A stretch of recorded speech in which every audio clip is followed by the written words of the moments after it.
thrill of a lifetime. Hi, Today Show. I'm Lucia Flowers, and I'm thrilled to be here at the Harry Potter premiere. She was the winner of Harry Potter and the Goblet of Fire Triwizard Tournament sweepstakes. She walked the red carpet at the U.S. premiere of Harry Potter and the Goblet of Fire. Got interviewed by Access Hollywood, and she even got to meet Harry Potter himself, a.k.a. Daniel Radcliffe. For another young lady, the glitz and the glamour is all, well, old hat. Emma Watson was only 10 when she was cast as the bookish Hermione Granger, and now at the ripe old age of 15, like her character, she is growing up. These tasks are designed to test you. In the most brutal way, they're almost cruel. And, I'm scared for you.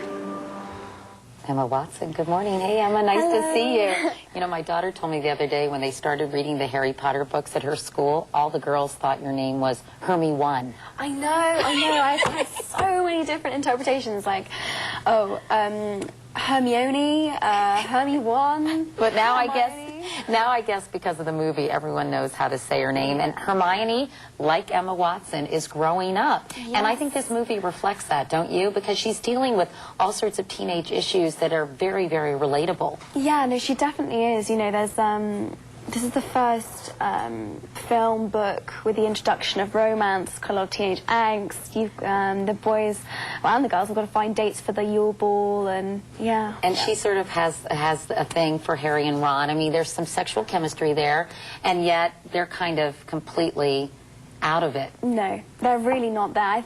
I really think it's with Ron, though. I really think that he's jealous. I really think when she goes to the ball with Victor Crumb, he's jealous. I think so too. Meanwhile, you know, I talked to Daniel about this. This movie is a little darker, a little scarier than the previous ones. Yeah.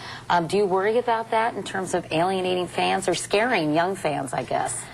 To be honest, it's always been about staying faithful to the book, and the book is much darker. You know, someone died, two people die in it. Voldemort's back. It's going to be darker, and it's always been about staying faithful to the book. And we're older now. It's going to be more mature. There's going to be more mature issues, and I think it's great that they've actually embraced that and haven't pulled the punches. And I think they made a really great film. And yes, it is scarier for younger people, but I think what we've lost in younger audiences, we will have gained in people who are a little more mature. Yeah. Meanwhile, I think in the Yule Ball scene, Hermione walks down the stairs, and it's such a great scene because suddenly you can see that she's really blossomed into a young lady, and her her character is forever changed, and the way she's perceived, I think, is forever changed, no, right? This scene is meant to be a kind of real transformation. You're meant to kind see of a Cinderella moment, I have to say, Emma. Exactly that. It's a kind of Julia Roberts Pretty Woman-esque moment where you're like, wow, God, she's actually pretty. She's meant to look like you've never seen her before. Very different. And I was going to ask you, because I didn't have time to talk to Daniel about this, but you've worked with 3 different directors for these 4 movies. Chris Columbus did the first 2. Yeah. The second one was directed by? Alfonso, Chris did the first 2, and then Alfonso did the third.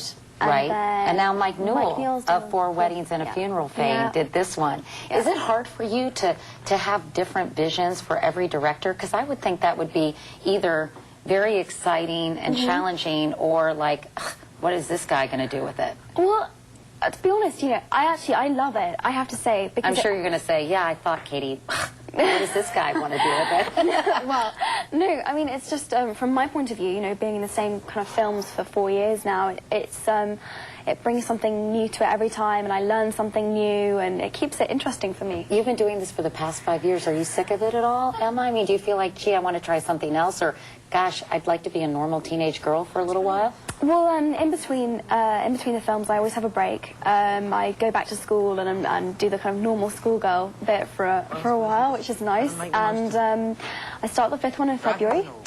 And then after that, we'll see. I definitely wouldn't want it to be the last thing I do. I'm looking around for new stuff. Yeah. Well, Emma Watson, it's always a pleasure to see you. Thanks so much for coming by and enjoying our cool Harry Potter stuff, right, Emma? Yeah, it's really good. And Harry Potter and the Goblet of Fire hits theaters this Friday, and we'll be back after your local news.